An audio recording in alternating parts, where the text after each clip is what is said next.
Welcome to TattooNomad Berlin. In this episode, I'm going to change things up a little bit. I'm still going to talk about tattoo and tattoo culture, but I'm also going to tell you what it's like to be a tattoo artist. So sit back, relax, and enjoy the show.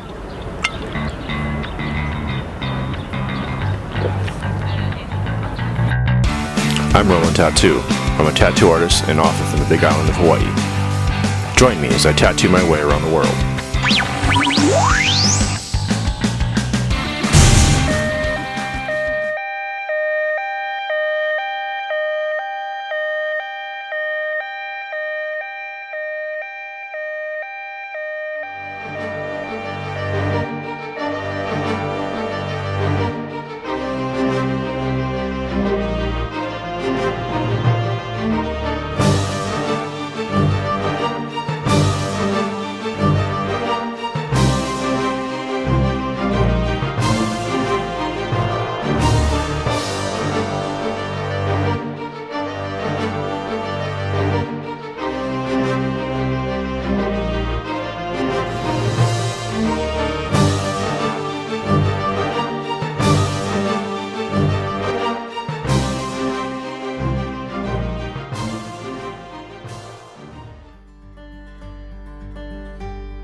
I really didn't know what to expect from Berlin. My understanding of it was only from songs or what I'd seen on the news when I was a kid. I knew it was a divided place. The wall that ran through its center separated east from west. On one side there was freedom, on the other oppression. I knew it as a city of contrasts, a bit bipolar, a bit disjointed, defying its past in order to create a more promising future. That's something I can relate to. Out of all the major cities in Germany, Berlin is seen as the black sheep. People here are more tolerant, they're more open, they celebrate the weird and embrace the strange. Again, this is something I totally understand.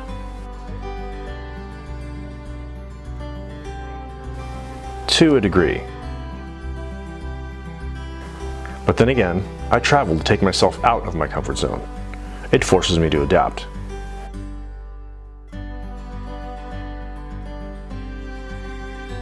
And adapting is crucial if you want to stay relevant. Being a tattoo artist is the most fulfilling and excruciatingly difficult job that I've ever had. It's an occupation of contrasts. A bit bipolar and a bit disjointed.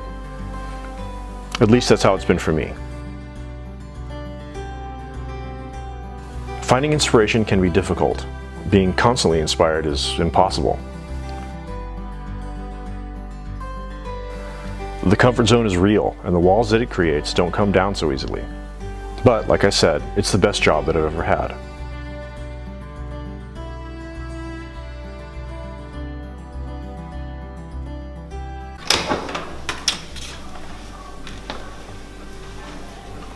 All right, now that I'm awake, let's go check out Berlin and see what's going on.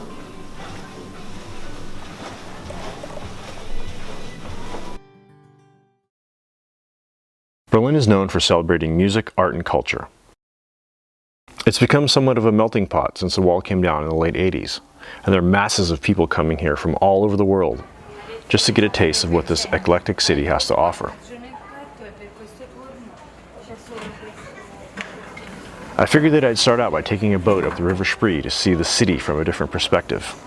And, more importantly, because this boat was the first thing that I'd seen where I could get a beer. Weil sonst wird es ja doppelt erklärt. Aber eine kleine Zusatzinfo, hier rechts haben wir das Badeschiff. Das ist noch gar nicht so alt. Da wurde Straight away you notice the dichotomies. The old buildings mixed in with the new.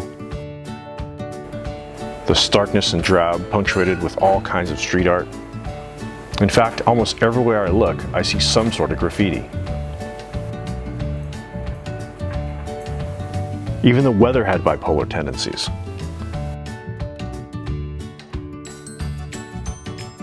It was unusually hot and humid, but then out of nowhere the sky would turn gray and a thunderstorm would break out and it would rain down buckets. That would last about 20 minutes and then the sun would come back out.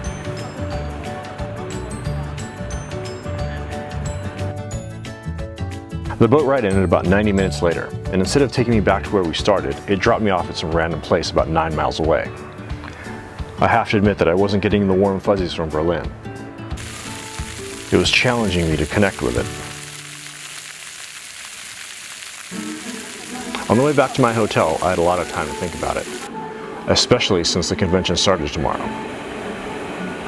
So, it shouldn't come as any surprise that all I could think about was tattooing. Alright, so I'm at the 2019 Berlin Tattoo Convention, and the amount of talent here is staggering. I've never been to a convention and seen this much talent ever, and it is inspiring to me as an artist. I hope that you guys get inspired by seeing this video, so let's head inside and check it out. This tattoo show is incredible. There's just so much art here, there's so much talent here. You know, it's such a different scene than what's happening in the States. And I'm not trying to say that anything bad about it, it's different. It's very inspiring to me as an artist to come out here and to just see what other people are doing. But there are people from all over the place here, all over the world. There's actually more people from the United States as well. But I really like the sense of community when, you know, people come together here. You really get the sense of family. Everyone loves what they do. Everyone's very supportive of each other, and you know, I really appreciate that.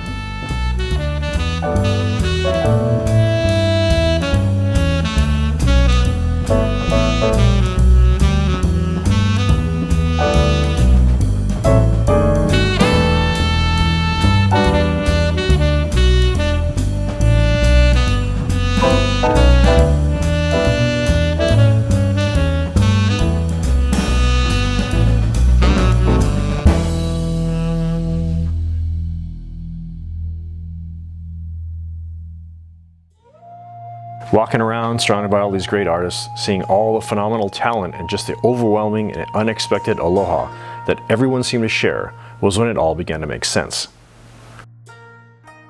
For such a long time, Berlin was a city divided. West Berlin was a pocket of freedom surrounded by oppression. Because of all the different people and cultures that have settled in and become a part of the place, it's morphed into what it is now, a place of inclusion and acceptance. No matter how big your freak flag is or how high you choose to fly it, there's a place here for you and everyone's supportive. Next, I thought I'd sit down with someone that grew up here and get his perspective on the place, as well as talk about his tattoos.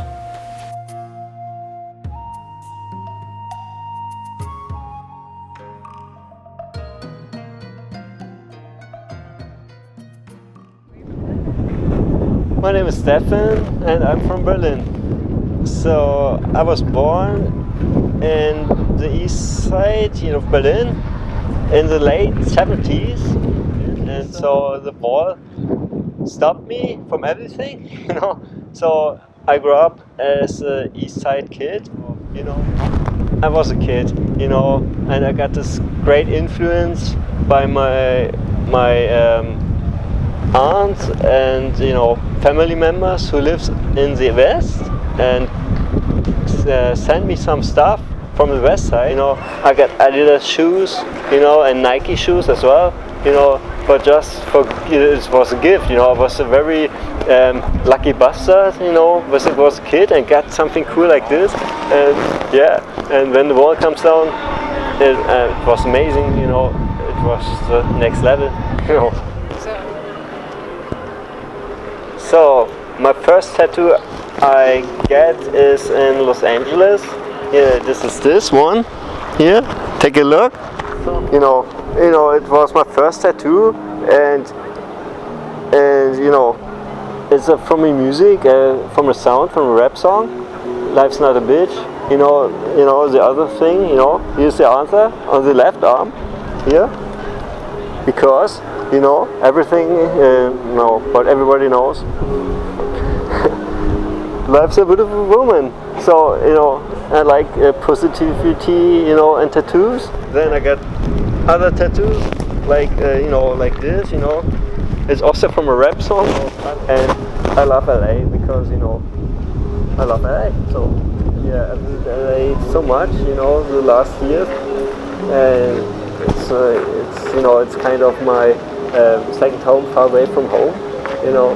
And it's my base, when I go to the States, and then I start adventures from there, Then here's the Hawaii tattoo. It's also a very big meaning for me, here's a number of the time I've been there, because, Hawaii, I got a good and a very bad memory of this, A girlfriend of mine broke up with me on Hawaii. It was very sad because I visited her there.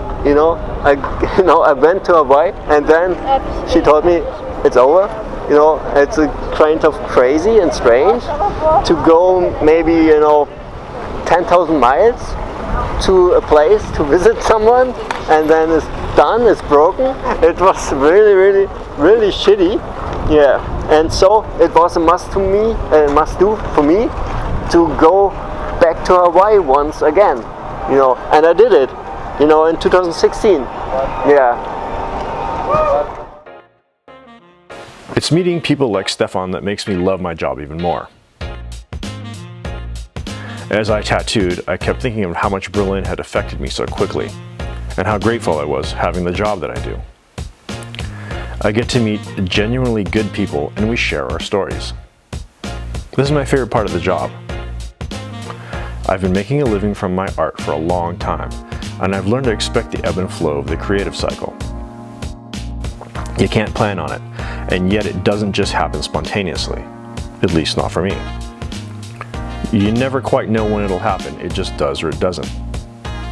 Berlin was quickly becoming a learning moment for me to experience. And as it was, I didn't have to go further than my booth to have this happen. I had the pleasure of sharing my booth with an artist from Munich named Tonic. He worked on one client the entire convention. He was one of the first ones to arrive and one of the last ones to leave. This back piece took nearly 40 hours, a majority of which was done at the show. What totally blew me away was his approach and his flawless attention to detail.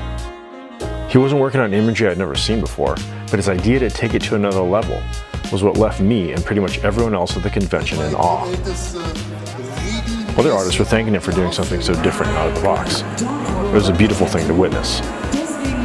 He ended up winning Best of Show, and he truly deserved it. Not that there's a shortage of talent, but his piece was the standout. This is why I love to travel to other places and see what's going on in their world. It makes me a better person and a better artist.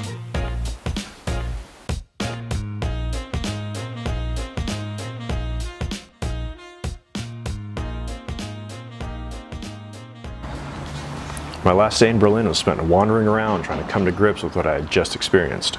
It was also crazy. Each convention has its own flavor, and you usually come away with some sort of inspiration, but Berlin was different. There was always room to improve and to learn. When I first started out, those moments were easier to gauge because as I improved myself, I quickly became aware of my deficits, and so I knew what I had to work on next.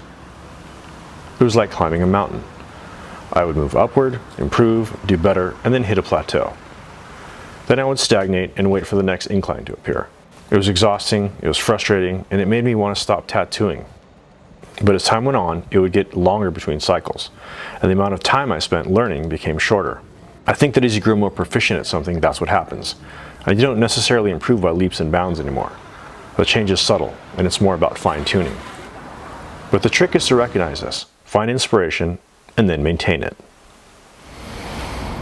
I find my inspiration from anything really. It's kind of strange. It's like things that even don't have anything to do with art. Nature is a great inspiration. Other artists obviously are inspiring as well, but it's hard to be constantly inspired. In order to really put out any meaningful art at all, you have to have a steady stream of inspiration, and that's not necessarily something that's easy. And so inspiration in terms of what makes me want to be a better tattoo artist, it comes from, my peers, the people that I look up to, the people that I work with. We all kind of push each other, we drive each other to be better at what we do. I don't think it's something that's intentional. I think we all look at each other and all, you know, try to just be the best that we can be. I think that the toll you pay for creating any art, if it's painting, sculpting, music, whatever, is that you're always having to stay relevant or doing your best to appear that way. We tend to follow trends and be attracted to whatever is new and shiny. We want the latest and the best. This consuming of fads and trends is what drives some people to create art that they know will get a reaction or pander to a certain demographic. Of course, there's nothing wrong with that if that's the kind of art you want to put out. But for me, I've never created art or played music to cater to anyone but myself. I know it sounds selfish, but it really isn't. I look at my need to create art as a function of my mind, body, and spirit. It's as much a necessity as breathing or going to the toilet. It has to happen. I don't know what I'd do if I couldn't express myself with noise, paint, or needles. I just want to make my clients happy, and that being said, a lot of people are just happy to have you tattoo them. And for myself, that I'm humbled that they seek me out and they want my art on them forever. What I want is I just want to be the best artist that I can be for my clients. I don't want to just churn out things and go down this road of kind of reinventing the wheel, which seems to be you know, a trap that a lot of people they fall into, and myself included. A lot of times it's like a pit, you fall into it and all of a sudden you're just kind of like, what am I doing, where am I going, and your styles change and all of these things kind of start to add up, and it's daunting, and you know, it sucks the creativity out of what you're doing. And in terms of, you know, being stagnant and there's no growth, and all of a sudden you just feel like a machine and you're just doing these things over and over again. And so that's the difficult thing for me, is just not feeling that way and to be happy with what I'm doing. Of course, when I see somebody that's happy with my artwork, it makes me happy, of course. I really enjoy that. And that's what it's all about. The process of tattooing for me is joyful. I get a lot of pleasure out of that, obviously. And the people that wear my art, I want them to be just as happy. It's easier to get lost in your own narrative than you think, especially if you're constantly trying to define yourself by what you produce. If you're not careful, you can lose your focus and lose sight of what you want to accomplish in the end. This happens when you try to compete with your peers, or worse, some made-up idea of who you think you should be.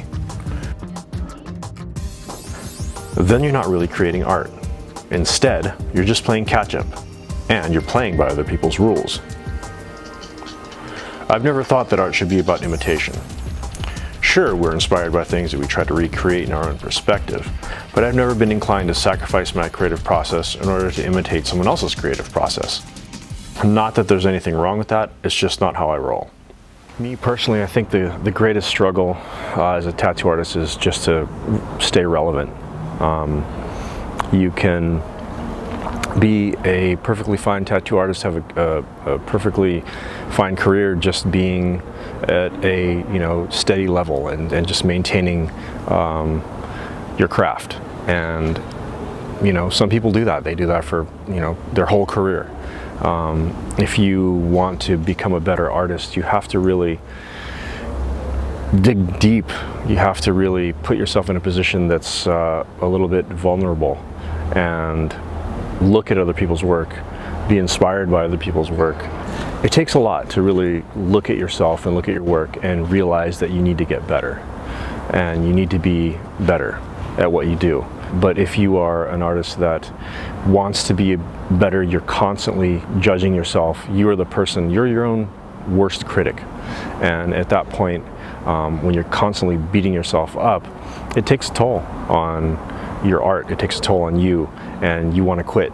I've wanted to quit several times, and it's really just being able to push through it all and see that there's something at the end that you can be inspired by, or that will help you grow as an artist. And that's the most difficult part, I think, of maintaining this career.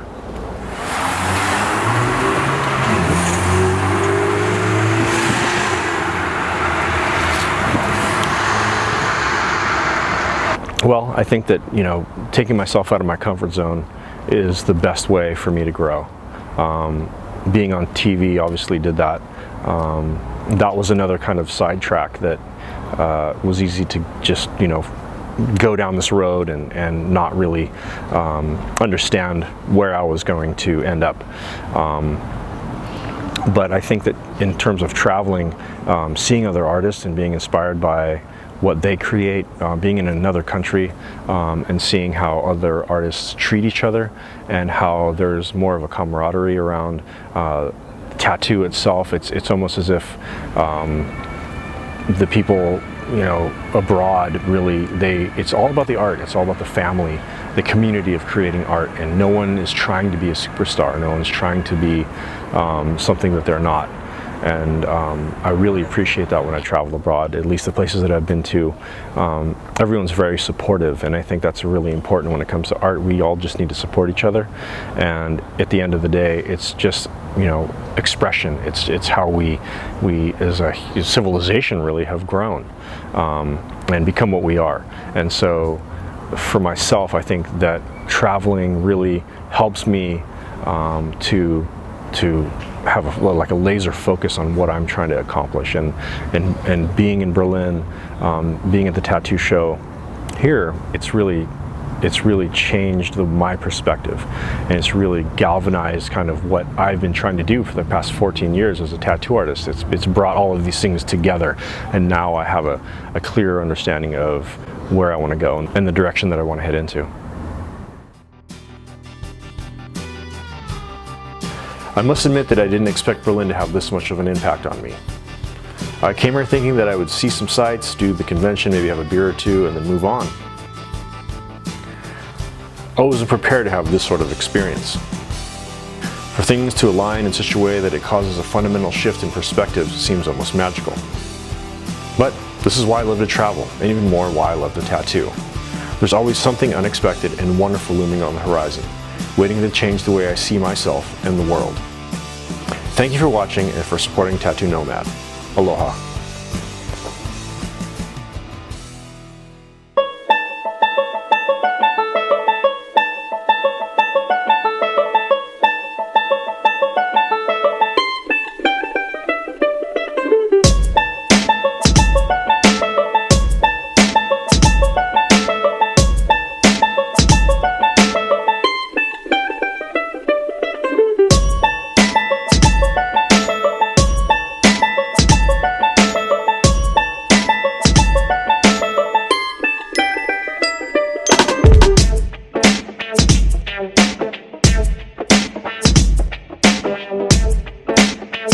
Thank you.